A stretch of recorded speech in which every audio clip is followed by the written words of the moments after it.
Assalamualaikum warahmatullahi wabarakatuh. Bismillah, alhamdulillah, wassalatu wassalamu ala rasulillah Sayyidina Maulana Muhammad bin Abdullah wa ala alihi wa sahbihi man wala wala hawla wala quwwata illa billah.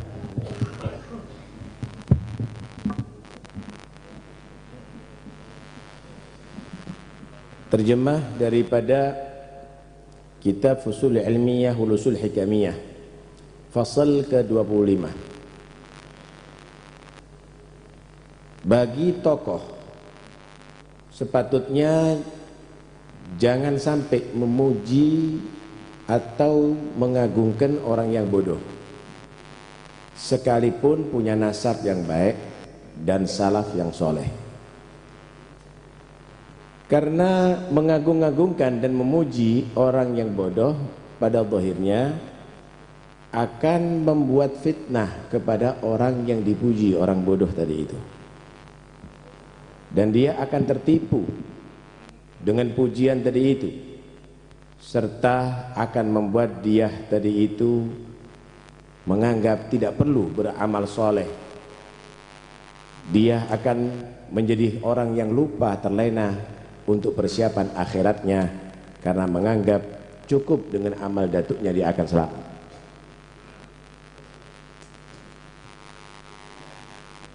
Kalau sudah begitu, berarti orang yang memuji-muji dan mengagungkan yang demikian ini bukan pada tempatnya, menjadi sabab anak turunan orang yang soleh tadi itu menjadi celaka gara-gara dia.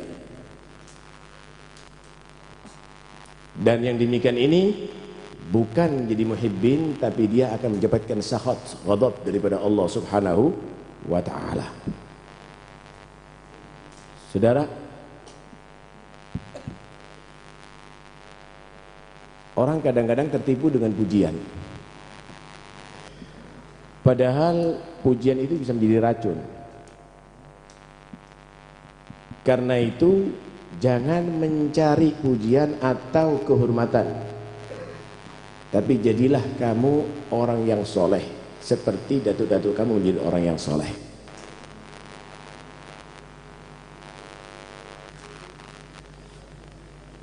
Dan orang yang bodoh akan menjadi terlena dengan pujian tadi itu, sehingga dia menganggap amal datuknya adalah akan menanggung keselamatannya di akhirat. Emangnya kalau bapaknya makan, anaknya ikut kenyang? Ya, yang kenyang yang makan, saudara. Anaknya harus makan juga. Emangnya kalau bapaknya alim, anaknya pasti alim? Ya, anaknya harus belajar. Nggak ada ceritanya orang tua tadi itu akan menjadi penyelamat anaknya, kecuali anaknya ada ittiba, kecuali anaknya mengikuti jejak orang tuanya. Alladzina amanu wa amilus shalihat wattaba'athum dzurriyyatuhum biiman, baru alhaqna bihim dzurriyyatahum. Ada iman dan ada ittiba, saudara. Sekalipun tidak bisa sebesar, segede daripada datuk-datuknya, maka insya Allah akan digabungkan. Tapi kalau enggak ngikuti sama sekali, la ilim wala wirid wala dzikir wala ibadah, apanya mau diandalkan?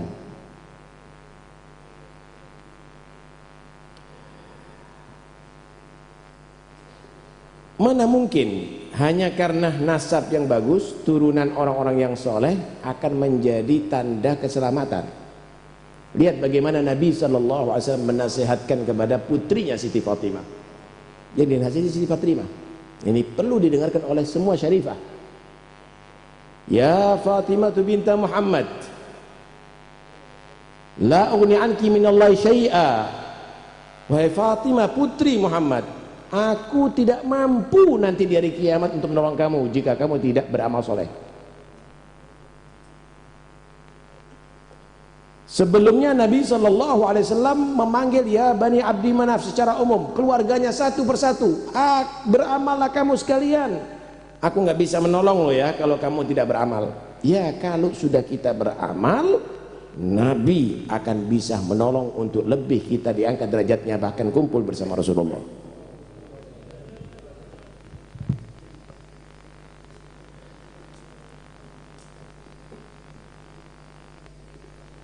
Seseorang pernah dipuji di hadapan Rasulullah sallallahu alaihi wasallam oleh temannya.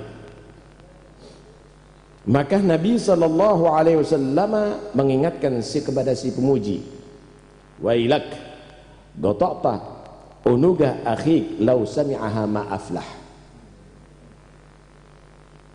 Celaka kamu. Kamu sudah menyembelih saudara kamu, memotong leher saudara kamu. Kalau dia mau mendengarkan pujian kamu ini, dia nggak menjadi beruntung, dia akan menjadi tertipu dan merasa hebat dengan cukup pujian.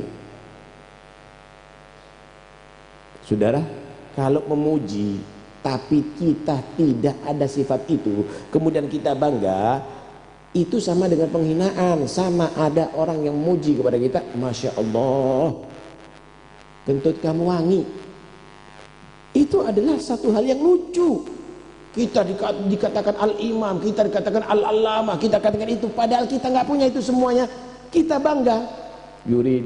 Yuhibbuna ayyuhmadu bima lam yaf'alu. Senang dipuji padahal nggak pernah melakukan itu semuanya. Itu adalah satu kebodohan ya ikhwan.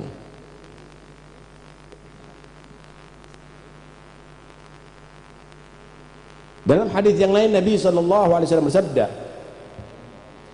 la an yamshiya ahadukum ila akhihi bisikinin murhaf khairun min an yuthniya alaihi fi wajhi. Seandainya seseorang berangkat kepada saudaranya dengan membawa pedang atau pisau yang terhunus untuk membunuh saudaranya, itu masih lebih baik, masih tidak kalah bahayanya daripada orang yang memuji di hadapan dia. Ya, kalau sikin itu akan mengganggu badan, tapi kalau pujian akan bisa mengganggu agama dan hati, saudara. Karena itu Nabi SAW mengajarkan kita untuk berhati-hati dengan pemuji-pemuji. Unthurut turab ila wujuhil maddahin, gitu. Kalau ketemu orang yang muji, jangan ente anggap orang yang khair itu. Ambil tanah, siram ke muka dia. Artinya mengajarkan jangan percaya dengan pujian orang. Kamu lebih tahu siapa diri kamu. Bagi orang yang bodoh, pujian itu adalah berbahaya, racun. Tapi bagi orang yang soleh, saudara, pujian itu bahkan bisa membangkitkan semangat. Karena itu Nabi menyatakan, idza mudihal mu'min robal imanu fi qalbih. Orang mukmin itu kalau dipuji semakin berkembang dan kuat itu iman ada di hati. Mukmin, saudara, mukmin al-kamil. Saudara, banyak Nabi SAW memuji para sahabatnya. Tapi apakah sahabat tadi itu walaupun dipuji Nabi, bahkan dikasih bisyarah min ahlil jannah, apakah dia cukup dengan pujian itu kemudian dia akan berhura-hura hidup di dunia, lupa kepada Allah? La, mereka banyak semakin ibadah, itulah mukmin. Imam Abu Hanifah radhiyallahu anhu pernah berjalan, ada seseorang memuji, hadza Abu Hanifah alladhi wirduhu kulla lailatin 500 rak'ah. Ini Abu Hanifah alladhi wirduhu, yang setiap malam wiridnya 1000 rakaat, bukan 500, 1000 rakaat. Kata Muhammad Nafah, astaghfirullahaladzim, ini orang husnudzon sama ana, padahal ana masih 500 rakaat. Ana udah dipuji 1000 rakaat, mulai sekarang aku harus melaksanakan 1000 rakaat. Kalau kita kan enggak, kita tidur sampai subuh, kadang-kadang jam 7 dikatakan aligya mulal farhan. Ajib.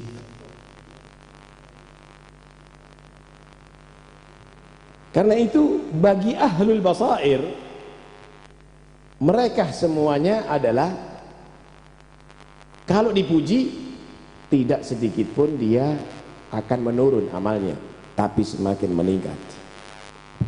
Cuma yang ahlul basair ini sedikit.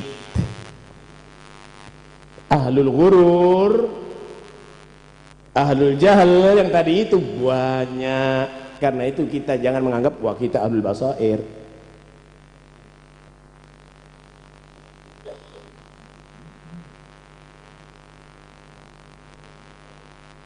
Sebagian orang mereka selalu menyatakan si fulan ahli bait.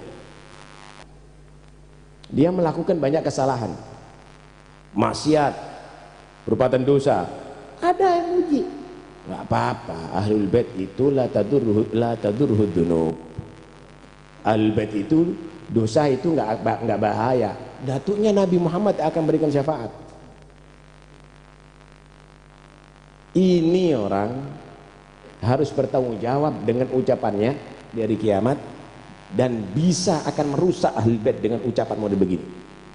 Jangan percaya saudara, ijma' sepakat ulama bahwa ahlul bait kalau melakukan dosa 2 kali lipat dosanya, kalau melakukan pahala 2 kali lipat pahalanya, kalau melakukan kebaikan 2 kali lipat pahalanya. Dengarkan firman Allah Subhanahu wa taala, ya nisa'an nabi man ya'ti minkunna bi fahishatin bayyinah yudha'af lahal 'adzab dha'fain wa kana dzalika 'ala Allah yasira. Wahai istri-istri Nabi, semua keluarga Nabi tentunya, dan ini juga harus dengarkan oleh para syaraif. Siapa yang melakukan di antara kalian perbuatan dosa, maka 2 kali dilipatkan siksanya oleh Allah Subhanahu wa taala. Dan itu mudah bagi Allah. Kenapa? Memang nggak pantas Allah nyiksa. Dikasih nikmat turunan orang yang soleh tapi melakukan yang tidak baik. Antum semuanya, kita semuanya bangga dengan titel datuk kita ya ikhwani. Ada yang As-Segar, ada yang Idrus, ada yang Al-Abbas, ada Syekh Bakar bin Salim, ada Al-Haddad, ada itu dibawa kemana-mana, kita banggakan. Tapi antum masuk ke diskotik dengan itu nasab, antum minum khamr dengan itu nasab ya. Ini tidak benar ini. Mau dipuji-puji apa lagi kalau demikian? 2 kali siksanya nanti di hari kiamat. Sebaliknya kalau jadi orang soleh, waman yaqtut minkunna lillahi wa li rasulihi wa ta'mal salihan nu'tiha ajraha marratain wa a'tadna laha rizqan karima. Siapa yang beribadah dan beramal soleh di antara kalian, pahalanya 2 kali lipat, pahalanya 2 kali lipat. Belum lagi nanti di hari kiamat akan diberi pemberian yang sangat mulia, yaitu surga Allah Subhanahu wa ta'ala. Karena itu siapa orang yang dia tadi itu meyakini atau menyangka bahwa perbuatan taat dan perbuatan maksiat, meninggalkan perbuatan taat dan melakukan perbuatan dosa, itu adalah tidak madarat bagi orang yang punya nasab yang baik atau orang tua yang soleh, maka itu adalah kebodohan. Ya memang bagi ahlul bait punya kemuliaan karena nasab saudara, ya. Karena itu siapapun ahlul bait maka wajib bagi umat untuk mencintainya, wajib untuk mencintainya, tapi jangan dibumbung, jangan ahlul bait ini diangkat-angkat. Kalau ada yang maksiat, kalau ada yang keliru, kalau ada yang tidak baik, hendaknya kamu menasehati, hendaknya kamu membimbing seperti kamu membimbing anaknya kamu atau lebih. Jangan dicaci-caci, jangan dihajar habis. Kenapa? Karena memang Allah merintahkan untuk dicintai ahlul bait. Kulla as'alukum alaihi ajran illal mawaddata fil qurba.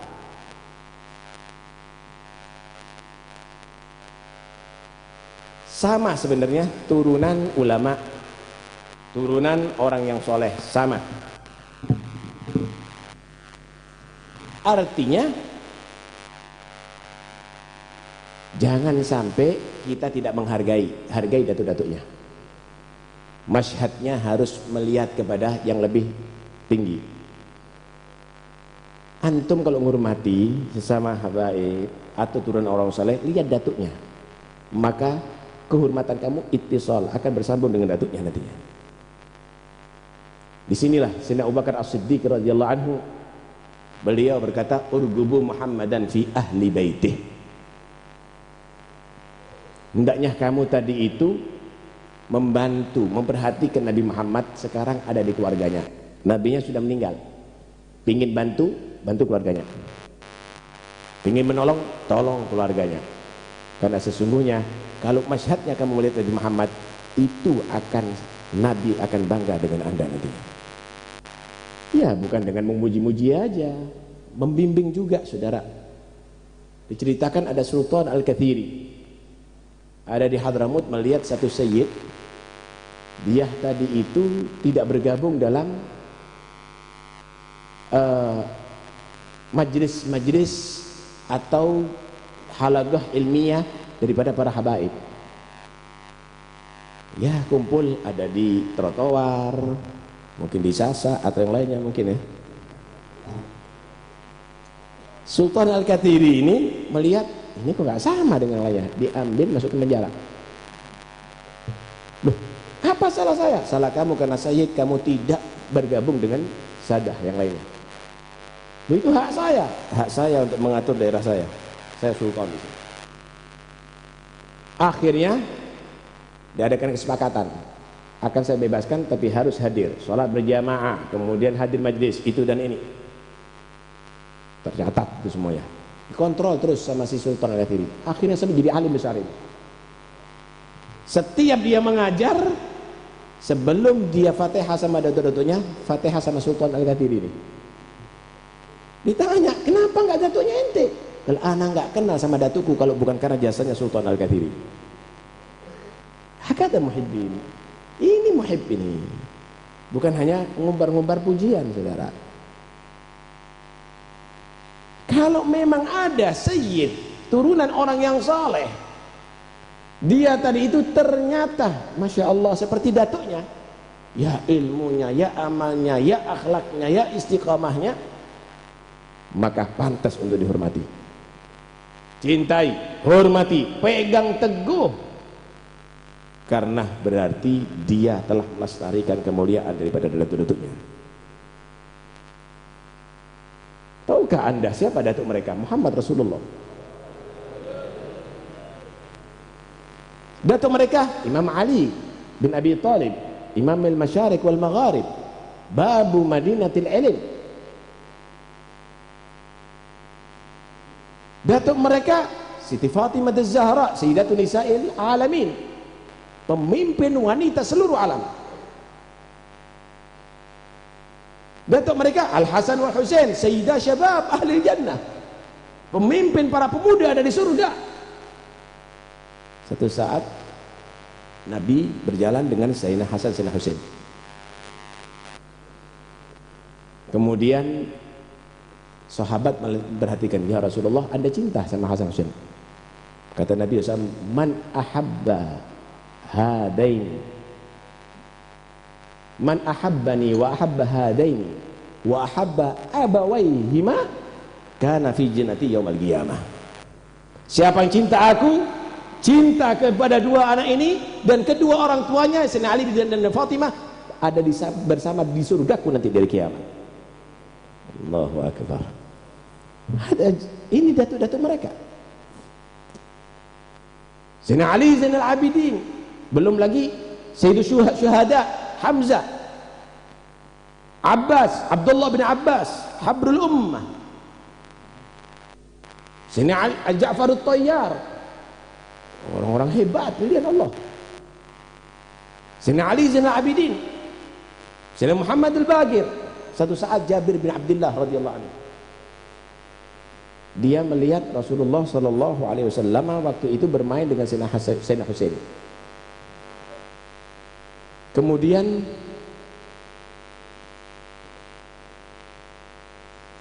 Rasulullah Sallallahu Alaihi Wasallam berkata kepada Jabir, ya Jabir, bakal akan dilahirkan dari anakku ini seorang anak laki namanya Ali. Nanti di hari kiamat akan dikumandangkan liyagum sayyidul abidin fayagumu waladu hada. Di hari kiamat akan dikumandangkan hendaknya pemimpin orang ahli ibadah bangun. Ketika ada di mahsyar, maka yang bangun anaknya ini. Tsumma yuladu lahu maulud yugalu Muhammad. Nanti dari anaknya dia akan lahir anak laki namanya Muhammad. Kalau ketemu dengan dia wahai Jabir, sampaikan salamku kepada dia, datuknya. Ini Jabir bin Abdullah panjang umur. Satu saat pergi ke kota Madinah, ngelihat satu anak ini nggak sama dengan yang lainnya, nur begitu. Tanya, inti siapa? Aku Muhammad. Muhammad bin siapa? Bin Ali. Bin Ali. Bin siapa? Bin Husain. Kaget dia. Ingat Nabi. Rasulullah kirim salam kepada kamu. Siapa kamu? Aku sahabat Jabir bin Abdullah, diceritakan. Nggak lama meninggal dunia. Jabir bin Abdullah. Oke, syahadah dari Nabi. Al-Bagir li'annahu yabgharul ilm. Dikatakan Al-Bagir karena menggali ilmu. Ja'far Shadiq, putranya Ja'far Shadiq. Lihat bagaimana nasihatnya Sayyidina Muhammad Al-Bagir kepada Ja'far Shadiq. Ini perlu kita nasihatkan kepada anak kita. Jangan puja-puji.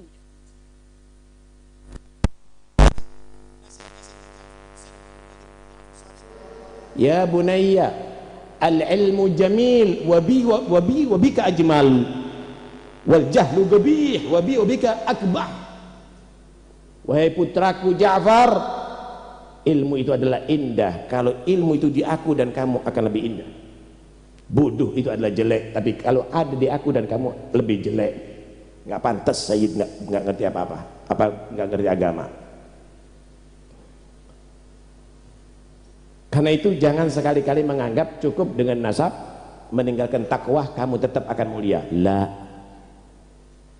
amruka mal insanu illa ibnu dinihi fala tutriki taqwa tikalan ala nasab. Manusia itu dinilai adalah karena agamanya. Jangan sekali-kali kamu meninggalkan takwa hanya mengandalkan nasab. Bogat rafa'al islamu Salman Farisin, bogat wa'at asyirku zul hasiba Aba Lahab. Lihat bagaimana Salman Faris, seorang ajami, diangkat derajatnya Allah karena Islam. Abu Lahab yang nasabnya bagus, pamannya Rasulullah, jatuh martabatnya karena syirik. Idza lam takun nafsu syarifi ka aslihi famada alladhi yughni rifa'ul manasibi. Kalau manusia yang jadi turunan orang baik nggak seperti datuknya, apa gunanya inti ditokohkan oleh orang? Kalau hanya sekedar inti ahli hura-hura, lupa kepada Allah, apa perlunya inti panggil Habib? Apa nilainya kamu panggil itu semuanya? Datuknya kita panggil Habib, kenapa? Dicium tangannya, kenapa? Diambil berkahnya, kenapa? Wa ma yanfa'ul aslu min Hashimin idza kanatin nafsu min Bahila. Datuknya dari Bani Hashim, tapi moralnya moral Bahila, suku yang terendah. Jangan kita demikian ya ikhwani. Bukanlah orang yang hebat laisal fata man yaqulu kana abi, innal fata man yaqulu ha anada. Bukanlah pemuda yang bisa dibanggakan kalau pandai menceritakan datuk-datuknya hebat, tapi pemuda yang pandai adalah ini aku sama seperti datukku. Ala kulli hal, kapan kita melihat sayyid yang bagus, ambil berkahnya, karena dia adalah turunan orang yang hebat dan dia insya Allah akan menjadi orang yang penuh berkah. Tapi kalau memang kita melihat tidak baik, hormati karena datuknya, berusahalah untuk mengembalikan ke jalan yang benar. Begitu juga turunan ulama, turunan orang-orang yang soleh, hormati karena datuknya yang soleh, jangan sampai dihinakan. Jangan dianggap turunan itu juga tidak ada pengaruh. Juga ada pengaruh saudara, insya Allah, asal kita mau ngikuti. Bagaimana Allah menceritakan ashabul gulamain, dua anak yatim, yang mana Nabi Musa sama Khidir membangun pagar yang mau roboh. Maka Khidir menerangkan ammal jidaru fakana li ghulamaini yatimaini fil madinah wa kana tahtahu kanzul lahumā wa kana abuhuma salihah fa arada